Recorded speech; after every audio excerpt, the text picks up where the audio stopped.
بسم الله الرحمن الرحيم. السلام عليكم caruure.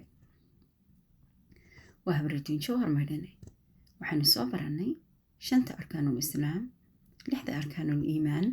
maantana waxaanu baran doonaa haddii la yidhaahdo al-ixsaan. nebigu wuxuu inoo sheegay sala allahu calayhi wasalam in al-ixsaan uu yahay darajada ugu sarreysa ee uu qofku ku caabudi karo ilaahay.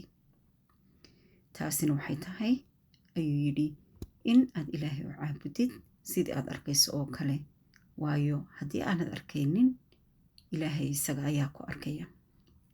haddaba caruure waxaad ka fikirtaan in qof haddii uu cid kale u shaqaynayo, qof kale u shaqaynayo oo la eegayo siduu u shaqayn lahaa, wuxuu u shaqayn lahaa sida ugu fiican.